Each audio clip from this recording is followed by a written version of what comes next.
Assalamualaikum Pak. Kami dari kampus Politeknik Aliusaha Perikanan Jakarta. Di sini saya mau menanyakan beberapa hal tentang budidaya tanda udang Faname. Sebelumnya saya memperkenalkan diri. Di sini nama saya Fajar Rizky Suratman dan saya bersama teman-teman saya. Silakan. Nama kamu siapa? Perkenalkan, nama saya Akmal Rivaldo Arusi dan rekan saya. Nama saya Ahmad Maulana Ibrahim. Ya, kalau mau tanya monggo.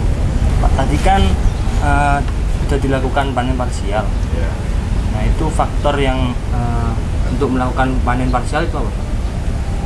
Ya, jadi tujuan dari parsial itu yang pertama itu melakukan penjarangan terhadap populasi udang. Jadi diharapkan itu untuk ATG, untuk laju pertumbuhannya itu lebih cepat karena kepadatannya menurun. Gitu kan. Ini kan parsial di umur 74, ya kan, kita sudah bisa menganalisa udang ini dalam petakan itu berapa jumlahnya, gitu kan. Kalau petakan pertama ini sebagai profil, petakan pertama ini kita beli net itu 300.000 ekor. Itu awal tebat.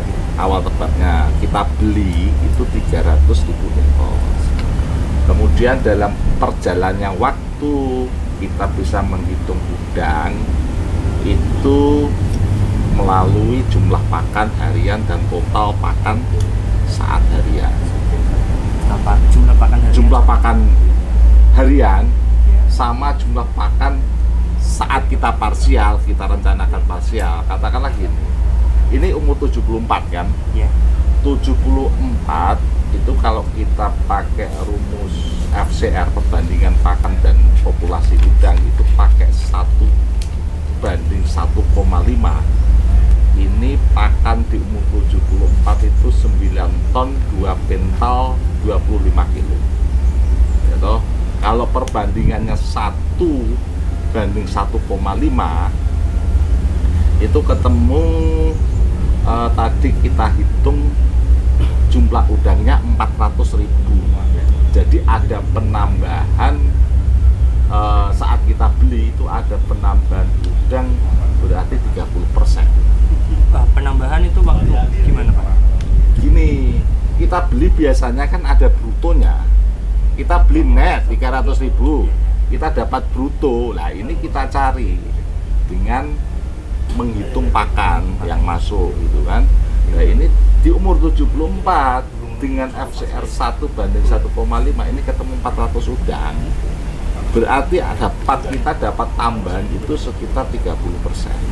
30% dari 300.000 tadi. Iya. Berarti ada 400.000 ekor. Ya kan? Nah, kemudian tadi kapasitas udang kita panen ini berapa? Petak satu ini katakanlah kita target 11-12 ton lah, katakan seperti itu kan. Berarti kita melakukan pengurangan katakanlah 40.000 itu sekitar 10%. Kita ambil 10% parsial. Parsial pertama. Nah, di size 65 itu ketemu udang 40.000. Ya, penambahannya itu. Bukan, jadi kan gini, penambahannya kan sudah 400. Berarti udang dalam petakan itu sudah ketemu 400.000 ekor. Nah, ketemu 400.000 ekor. Asumsinya itu berarti kalau kita dulu itu beli 300 kok munculnya 400, berarti ada penambahan 30%, kan gitu, ya kan?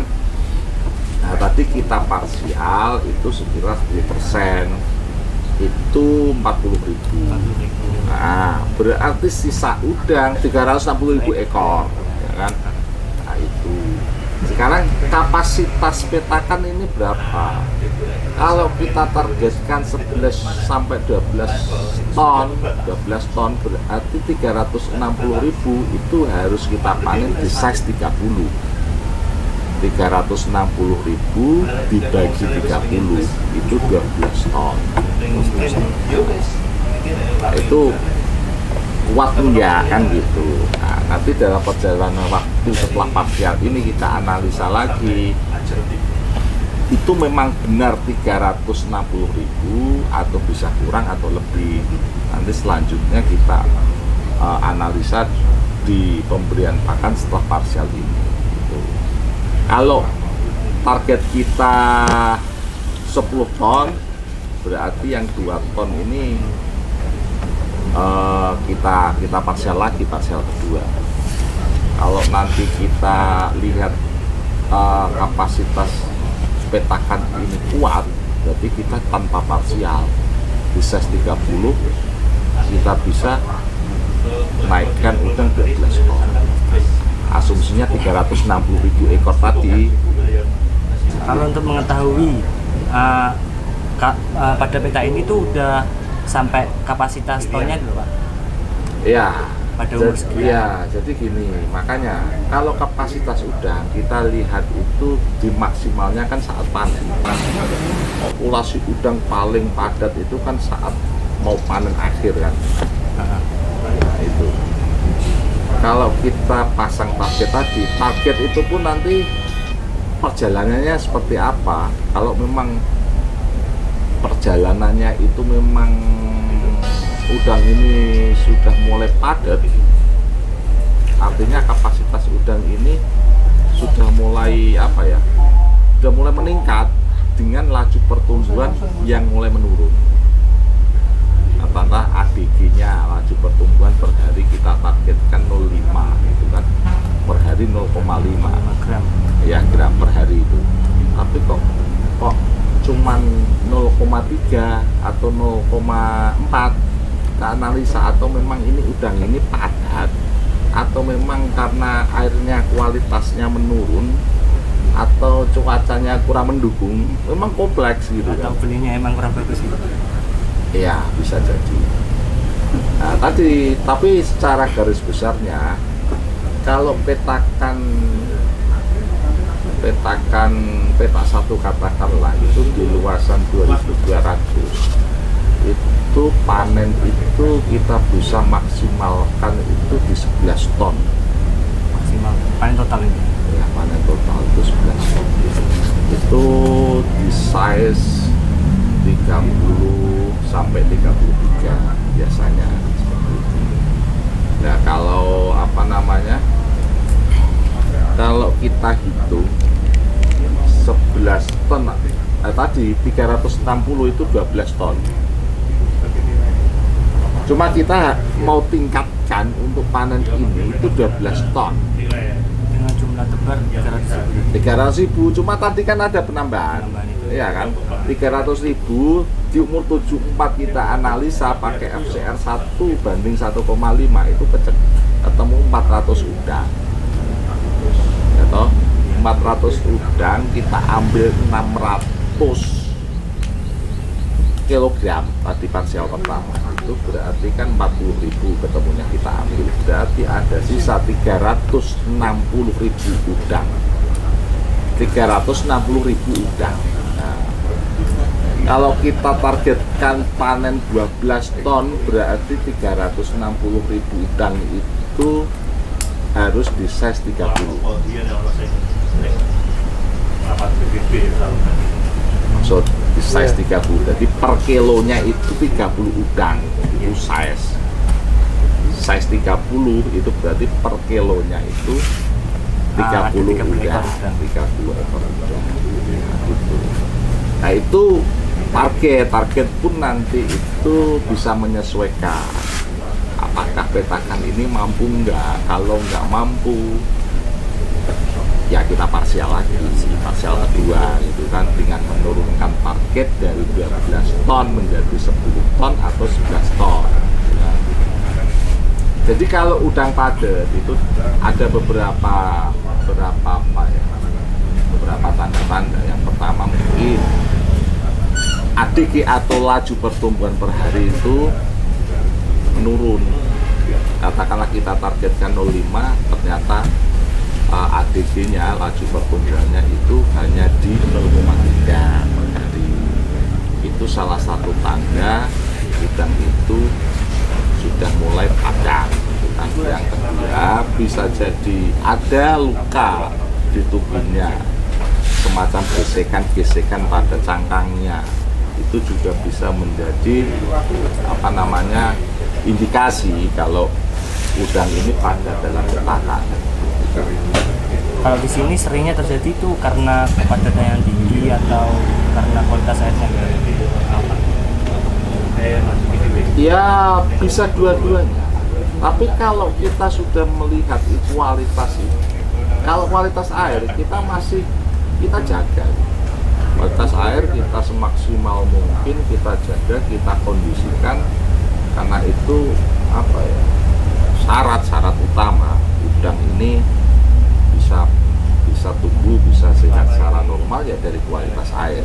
Tapi kalau kualitas air ini sudah tercapai tapi laju pertumbuhan per hari ini tidak sesuai dengan target kita, itu sudah hampir bisa dipastikan itu udang ini sudah mulai padat, populasinya sudah mulai padat dipetakan. Jadi kita butuh penjarangan lagi, pengurangan populasi udang. Terus cara Bapak untuk menjaga kualitas air itu gimana, Pak? Kita pakai resirkulasi. Jadi kita ada sistem sipon yang dilakukan. Sistem sipon itu pembuangan sampah feses udang, kemudian limbah pakan, sisa-sisa pakan, kemudian bangkai-bangkai plankton. Jadi kita sipon itu pagi sama sore. Setiap hari. Kemudian ada pembuangan sirkulasi, pembuangan air keluar, ada air tandon itu bersih masuk. Oh, jadi itu waktu sipon sekalian air masuk gitu atau sipon dulu baru air penambahan air? Bisa dua-duanya, tergantung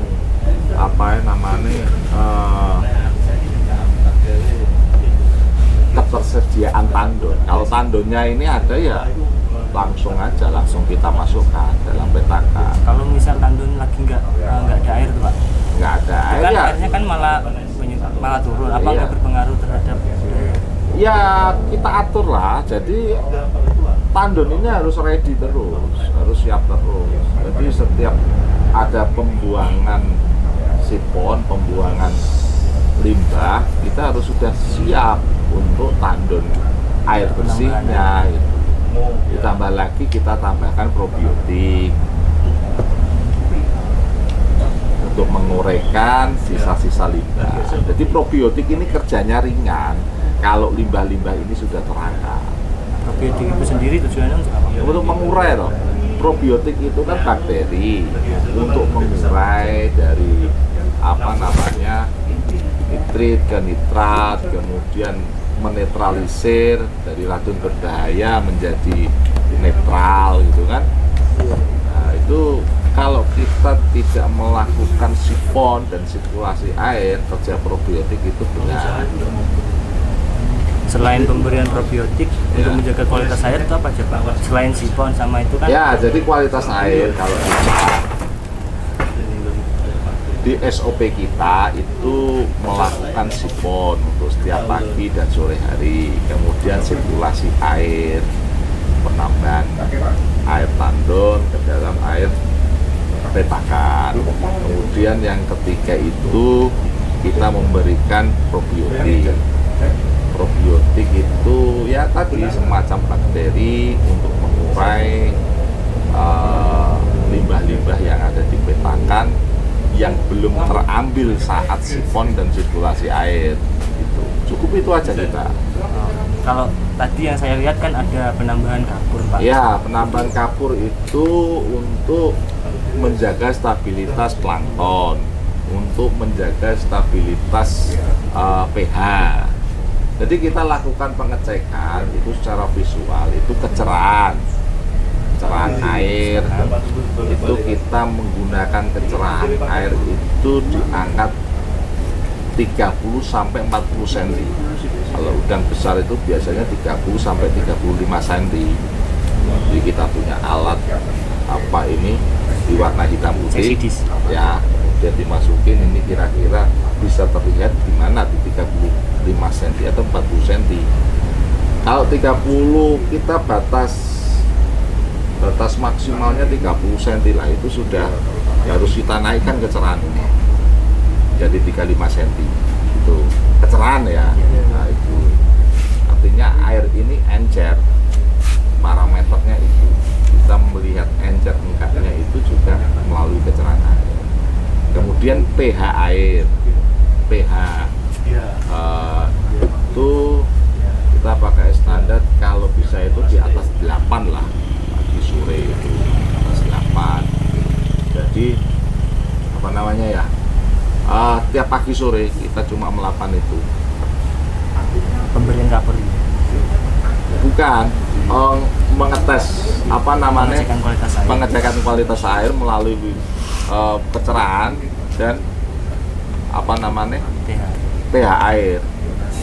Karena itu penyederhanaan dari SOP kemarin gitu. Kalau dulu itu di tahun-tahun sebelumnya itu kan setiap minggu kita kan ngelab air. Dalam air kita hitung jumlah bakterinya berapa, kita jumlah apa namanya planktonnya berapa, jumlah nitritnya berapa, jumlah amoniaknya berapa gitu kan. Nah, kita sederhanakan titik amannya itu di kecerahan itu maksimal 35 itu idealnya. Maksudnya dengan kecerahan segitu berarti planktonnya nggak berbahaya gitu. Ketika ada dropping itu nggak menimbulkan bahaya. Tuh. Kalau salinitasnya sendiri itu enggak? Salinitas itu kalau sini itu kan tergantung sama ini kan, sama air laut. Makanya kita pun nggak bisa mengkondisikan karena kita nggak punya sumber air tawar. Jadi kalau di musim penghujan ini itu pertumbuhan relatif bagus karena standarnya itu kan salinitas itu di 30 ppm 30. Kalau kemarau itu bisa 40 lebih. Tapi kalau musim penghujan itu kan setahu saya kan malah mempengaruhi ke pH-nya itu, Pak. Ya, makanya itu kan kita butuh kapur untuk menjaga stabilitas pH. Hubungannya dengan pH gitu kan. Tapi kalau salinitas ini kita tergantung sama cuaca. Karena sumber utama air kita ini laut. Kemudian yang kedua, mungkin faktor modal. Jadi karena modal ini tidak terlalu besar, bisa jadi ini untuk perputaran makan, perputaran untuk pembayaran listrik ataupun dan lainnya. Terus ada lagi yang mau ditanyakan? Kembali ke panen parsial tadi, Ya, Pak. parsial ya. Biasanya kalau ngejual panennya dari penjual yang yang meminta atau kita yang menjual. Jadi gini, setelah kita ini menentukan kapan parsial, H-2 atau H-3, kita menghubungi beberapa pembeli. Jadi sebelumnya kita punya koneksi dari beberapa pembeli udang, gitu kan. Kita coba hubungi, kita tanya. Ya sederhana saja, kalau petani kita itu pakai parameter harganya yang paling tinggi, pembayarannya paling cepat, gitu kan. Kemudian proses sortir dan timbangannya itu sportif, itu aja. Jadi kita hubungi beberapa pembeli dengan 3 pertimbangan itu, harga yang paling tinggi siapa, kemudian pembayarannya yang paling cepat siapa, kemudian yang proses sortir itu yang paling sportif yang mana, itu yang jadi pertimbangan kita untuk memilih pembeli. Nah, untuk proses pemanennya sendiri itu biayanya itu dari pihak pembeli atau dari Jadi kita? gini, kalau tanggung jawab dari petani tambak itu kita menaikkan udang dari tambak, kemudian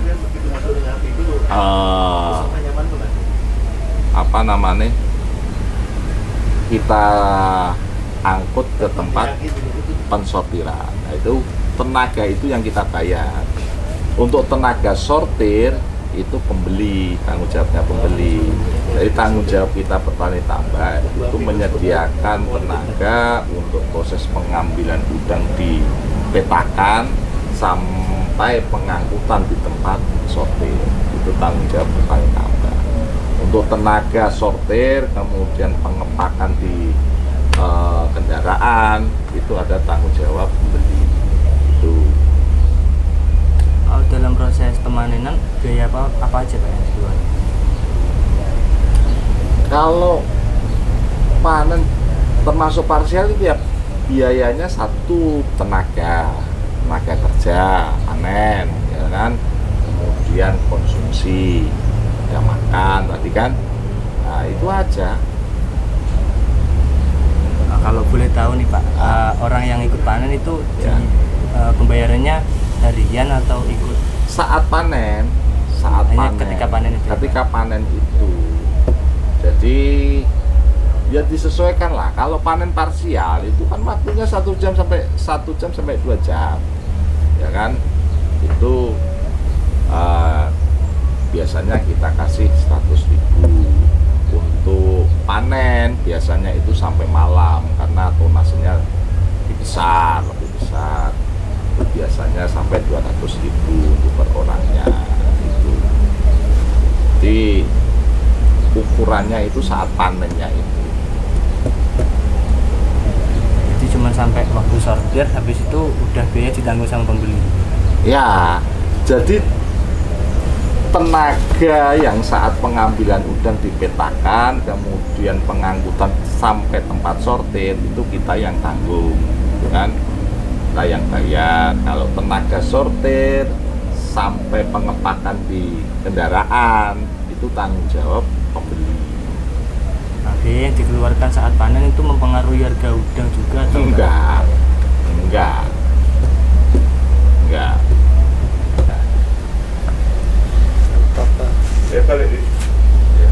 Balik lah, kenane iki tak atasane. Atur suwun iki, Pak. Oke. Kasih Pak, atur Ya, suwun. ini Dilanjutno dipuasno no. Nggih. Iya. ganti sama saya ya. Ngopi. Sama masalahnya. Ngopi. Limo itu nih. Itu kopinya tuh. Ini masih ngerekam. Masih, nggak apa-apa, nanti disortir kan gitu. Tujuan dari sortir tadi untuk menentukan size-nya tadi, Pak. Iya. Itu untuk menentukan harga. Oke. Ini dari kami bertiga mengucapkan terima kasih Pak atas waktunya dan ilmu yang sudah diberikan.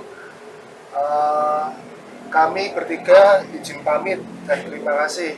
Dan untuk Apoy Faname semoga semakin sukses, semakin lancar. Oke, sama-sama.